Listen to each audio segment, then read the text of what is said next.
to Dustin's Kaleidoscope. I'm Dustin. Today, my guest is Dr. Omar Bey. He is a nutritional support and critical care pulmonary physician and the author of a brand new book, Eat One Half, Make Weight Loss Easy.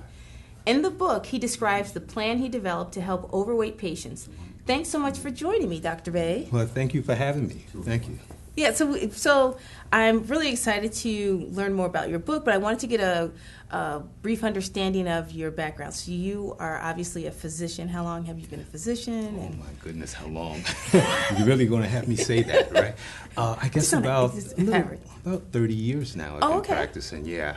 I initially, just to give you some background, I initially went to Seton Hall University, local. Okay. And then from there I went to UMDMJ and did medical school. From there, internal medicine at UMDMJ as well. And then I went over to Beth Israel Medical Center. Did my pulmonary fellowship, critical care fellowship, and then after that I went to the University of Pennsylvania and did nutrition fellowship. Wow. So quite a few fellowships, yeah. And you have, sounds like you have a lot of experience in like different areas of medicine. Yeah, what I do is I'm a lung specialist as well as a critical care specialist. So yeah, that's... What's a critical care Critical specialist? care, yeah, ICU. Oh, okay. I take care of the sickest patients in the hospital. So I always tell friends and people that I meet that you don't want people to call me. You don't want them to call me in the hospital because that means you're really sick. Oh, so, no. So that's it for the last 30 years, yeah. Okay.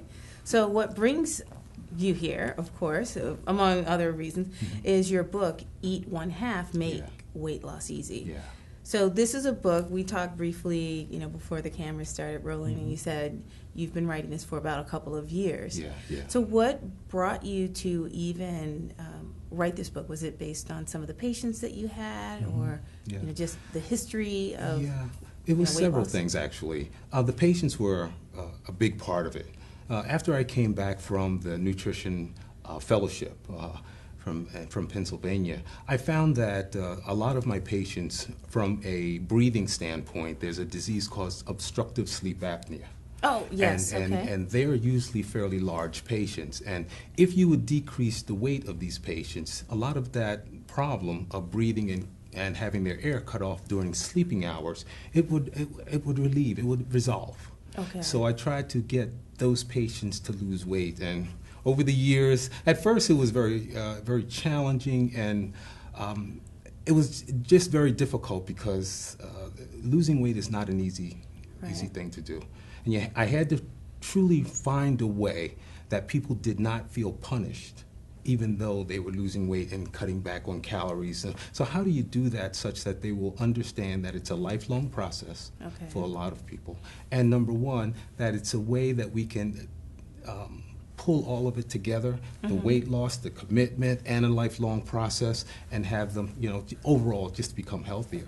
And so were you thinking about this like 10 years ago, 15 years ago, like when you first went into medicine, or was it a direct result of seeing people with sleep apnea, which if you could just explain to the audience briefly what sleep apnea is? Obstructive sleep apnea, yes.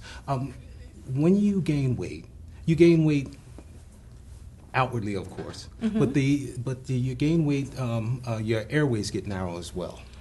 And what happens during sleeping hours is that your soft palate actually falls over your air pipe.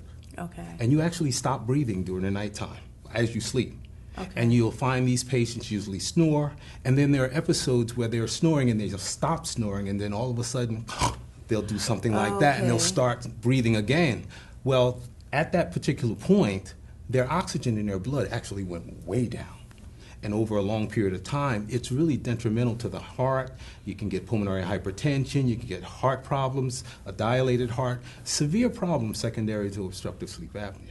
Okay, so were you seeing more people with sleep apnea? Is that why you decided to write the book? Yeah, definitely. I was seeing patients, and I really had a sort of nutrition has always been something that I was very passionate about, losing weight, staying healthy, because I truly believe that if you stay within your ideal body weight, you can decrease, and this is proven over and over, you decrease hypertension, diabetes, heart disease, colon cancer, obstructive sleep apnea, pulmonary hypertension. I mean, there are so many diseases that are, improved just because of weight loss. So I saw that and I said, well, I'm doing, I went to the fellowship, I trained in it.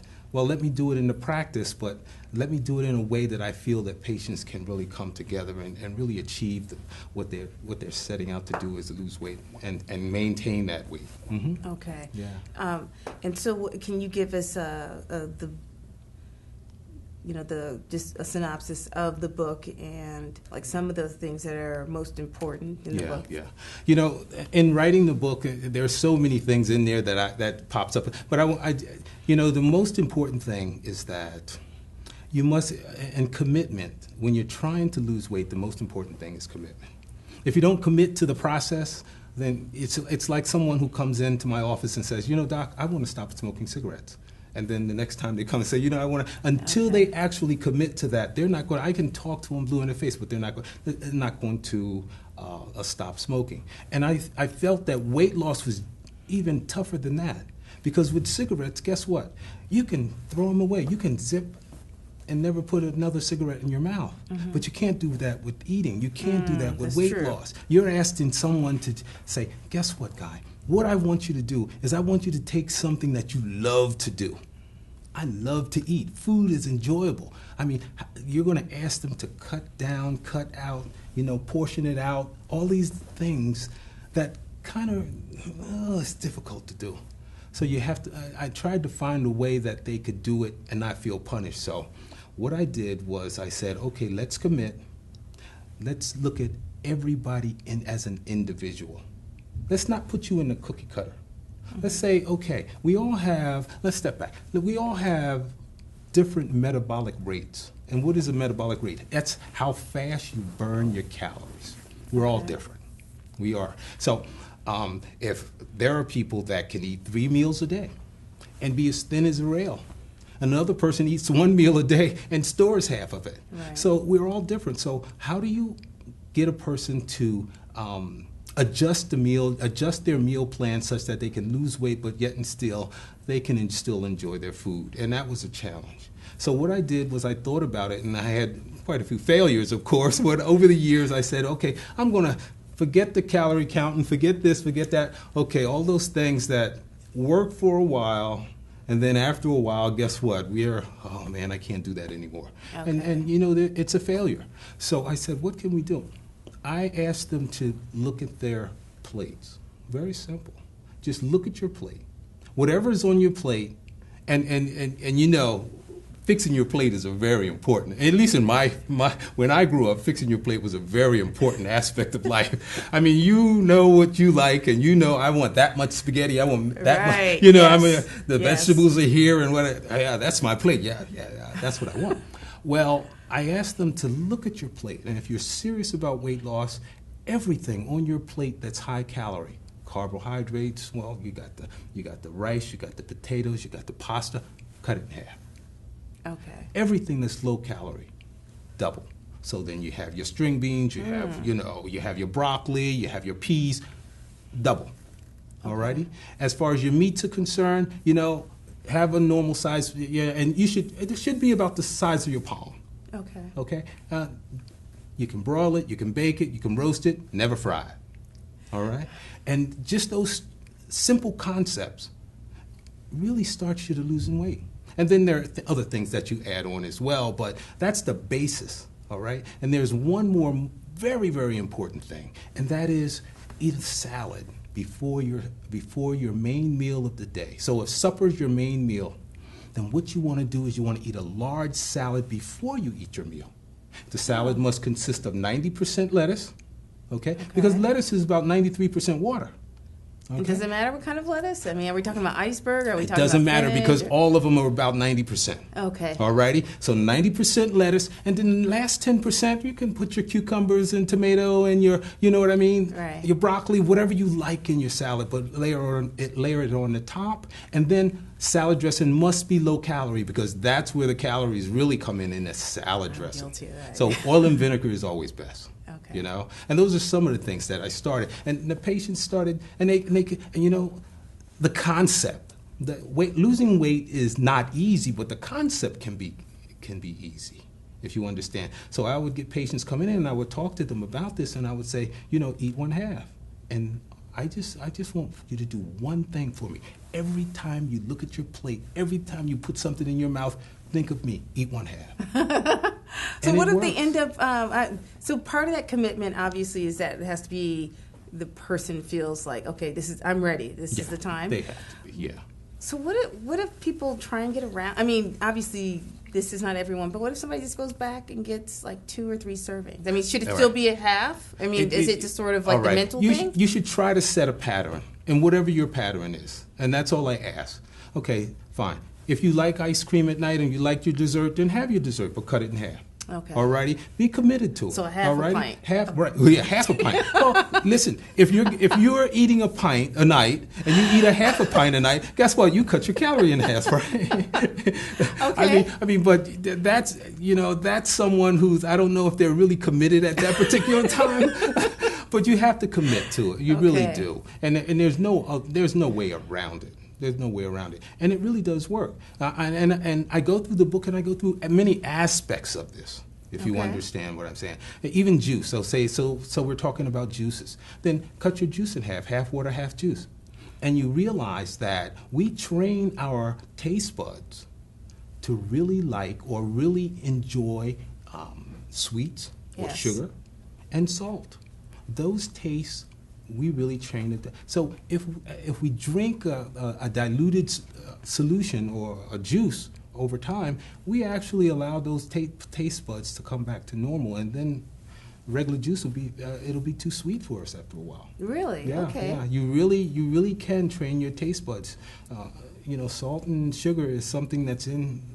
We're not born with the liking it to the level that we do like it, even if you... No, it's an acquired taste. Okay. Yes, it is. Mm-hmm. So one thing I did notice, and we only have like a minute, so we'll probably have to, talk about this a little bit more on the other side. Mm-hmm. But as I was going through your book, I noticed that you had a section fully dedicated to water. Yeah. And I know that, people like, I work out a lot, and I always have a tendency to be dehydrated or feel dehydrated. Right.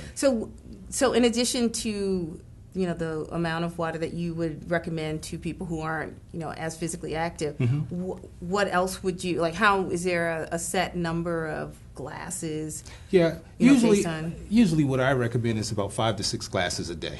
There are some you can literature may even go up to 8 glasses a day. It all depends on how active you are. But and it all depends on how much you like to drink as well. But I definitely say at least 5 to 6 glasses of water a day. Okay. Yeah, you understand we're water. That's what we are. Yeah. You know what I mean? I think we're 70% water. Right. So. And each cell requires a certain amount of water to be healthy for the sodium, the potassium to diffuse in and out and all of that. We really need to be hydrated well. For the brain to work, for the kidneys to work, for all our organs to work appropriately, we should be hydrated. So water is very, very important. And it also helps fill you up to a certain degree so that you don't eat so many calories. So you could have your salad and your water before you eat. There you go. We're going to come right back in a few moments. This is Dustin's Kaleidoscope, and we'll be back in a few moments.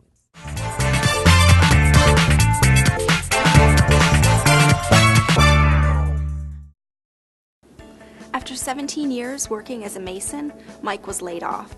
I met him when he came into the library looking for help. He found a job opening, but the application was only online.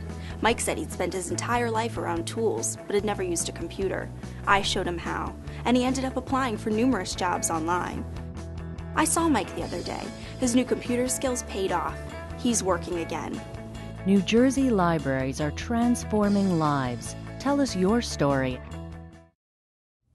Welcome back to Dustin's Kaleidoscope. I am Dustin, and I am here with Dr. Bey. Dr. Bey, thank you again for being here. At the end of the last segment, we were talking about water, and we were talking about people who, just your normal water intake and what's expected. What would you recommend for people who actually work out? Yeah. Do you add more glasses of water based on the number of hours you work out, or minutes, or how does that work? Well, I think that you should drink water prior to working out. Okay. And definitely get at least a glass or two before you start working out. As you work out, you obviously are sweating and you're losing water. Right. Afterwards, you should have water as well. But you understand that you should also watch as far as your electrolytes as well. If you're working out vigorously, then you may need a little salt. So a pretzel with some salt on it, or little potato chips with salt, it helps as well, balance really? Okay. out the sodium and potassium. But yeah, you should definitely have more water if you're working out, and vigorously. Yeah, if you're feeling thirsty, go ahead and drink. I've often heard that by the time you feel thirsty, that you're already dehydrated. You're already dehydrated. Yeah, you're right. So, and that's why I always say that. Drink a glass or two. If you know you're going to work out vigorously, drink a glass or two before you go. You don't want to eat, obviously, be full, right. But water, definitely. Would you recommend the same regarding the salt, like having a couple of pretzels before, or does that? No, not really. But okay. I always say if if you're out in the sun and you're working out, or if you're running and you're sweating salt as well, and salt and chloride, as well as you're sweating the water out. So you want to replenish that as too. That's why sometimes you see the athletes get cramps. Oh, right. Because they're a little out of balance as far as their sodium, potassium, and chloride. Okay. Mm-hmm.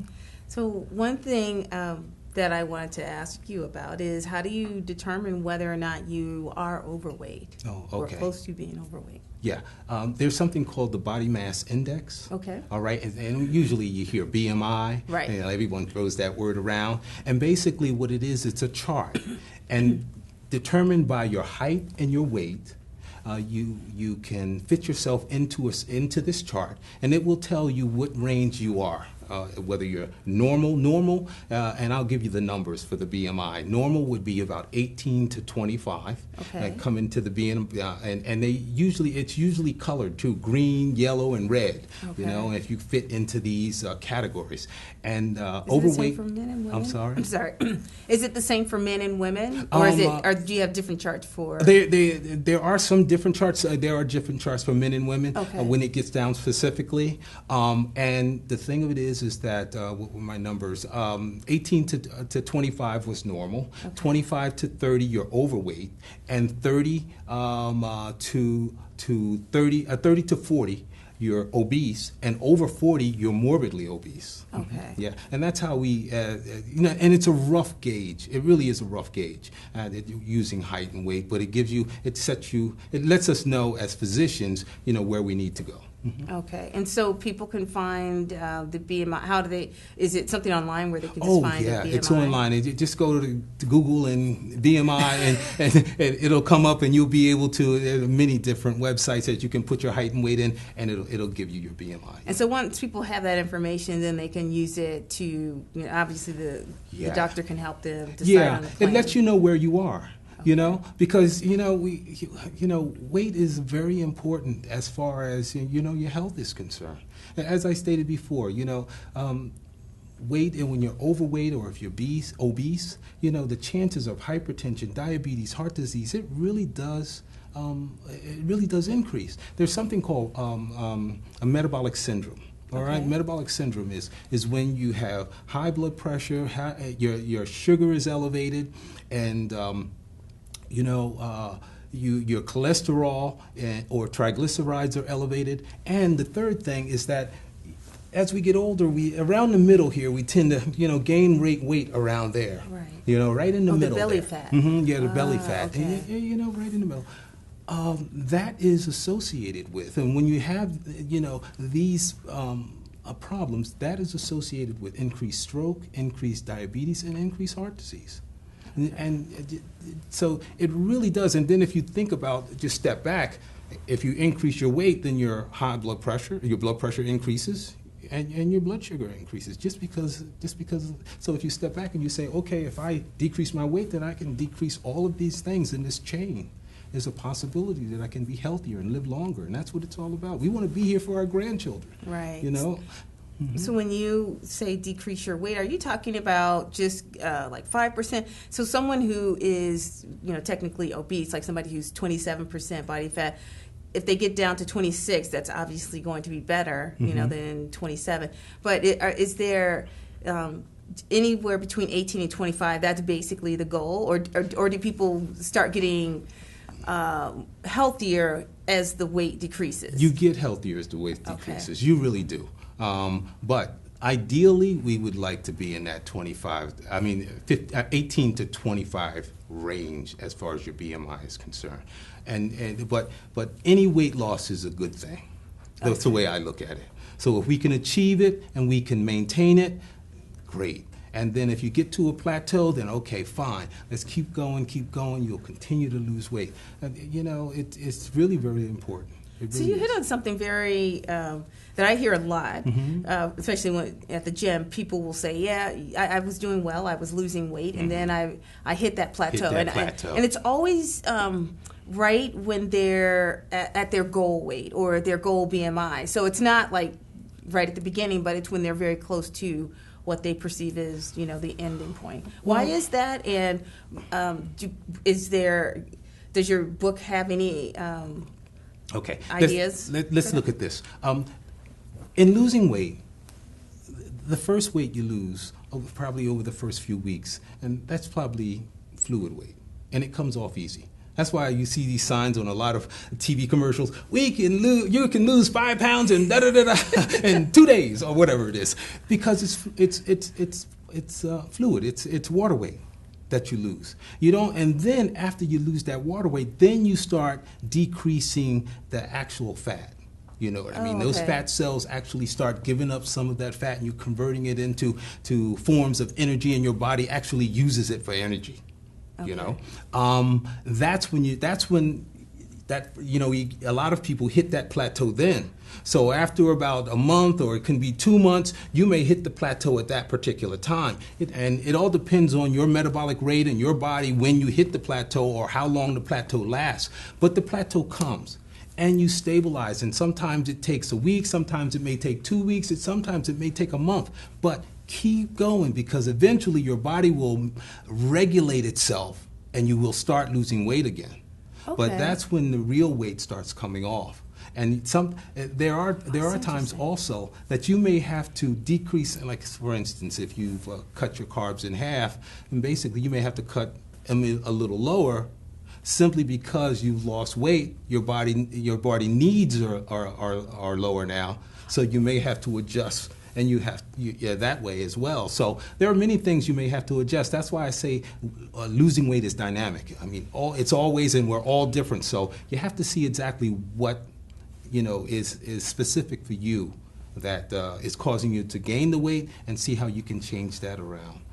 Everybody's different. We have to look And I think that's where the commitment comes in, because I think a lot of people get discouraged when they hit that plateau weight, and they're like, well, it's not going to work, or I didn't lose as much as I wanted to. So then you have to stay committed. So basically what you're saying is that as long as you continue with the plan, you will go beyond that You will plateau. go beyond. It will eventually get there. Now, no one should lose weight alone. And that's one thing I realized, is that being overweight and obesity and depression seem to go hand in hand. And I'm not talking about depression where you need pills, or what I mean, you need to treat it as a physician. I'm just talking about you're just sad because you're not able to do what you want to do. Right. And it seems to go, it seems to go hand in hand. No one should try to lose weight alone. You should have a group. You should have church members supporting you, your family, if they can support you. You should be able to connect with people that are doing it as well, other people who are losing weight. Get in a group, do something that, you can pull others in and you can talk about it and they can encourage you. It's very, very important. And that's why we put together the network, the Eat One Half Weight Loss Network. The network is so important because what the network does is it gives meal plans, it gives you daily meal plans, it gives you recipes, it gives you daily inspirational messages, it will track your calories, it allows you to have a photo gallery, it personalizes, and we have nutritionists and dietitians and myself in there helping you out, that's great. Encouraging you. And this is online. This is online. You can access it from your phone, from your tablet, or your computer. Do you have how do people find out more about it? Oh, you just have to go to eatonehalf.com. Eatonehalf.com. Eatonehalf.com. Okay. Yeah. If you want to lose weight, just cut it in half. That's which is the same as the book, Eat One Half. Mm-hmm. So just so people know, and we'll have a link. So we talked about the book, but we did not talk about where you could find the book. We know where we can get on the network, but where could people who are interested in buying your book, where can they find it? Well, it's on Amazon. Okay, so they just have to go to Amazon and put in Eat One Half. It'll pop right up. And also eatonehalf.com, it'll allow you to get the book, get the network, and the ebook. Oh, that's as well. wonderful. That's wonderful. Yes. So is there anything, because we only have a couple of more minutes, is there anything that you would like to tell people that we have not discussed yet? Well, the thing of it is that there's just certain things that I'd like to say. If you truly want to lose weight, number one, commitment is absolutely necessary. Number two is that you have to find foods that you really enjoy, that are nutritional, have good nutritional value, and that will allow you to lose the weight. Alrighty? And number three is that understand that it's a lifelong process. It really is. Behavioral modification, and once you modify that behavior, you have to understand that this is you. Just like one person may have to stick their finger and regulate their blood sugar every day, your metabolic rate is your metabolic rate. Okay. You got to understand that, I have to watch what I eat. And but the book has so many ideas on how to make it successful, and that's the most important thing. I really put in the book, how can we get you to lose the weight and maintain it and feel good about yourself? And that's what it's all about. It's about maintaining, because we want to live long, but we want to live long healthy. Yes. That's very important.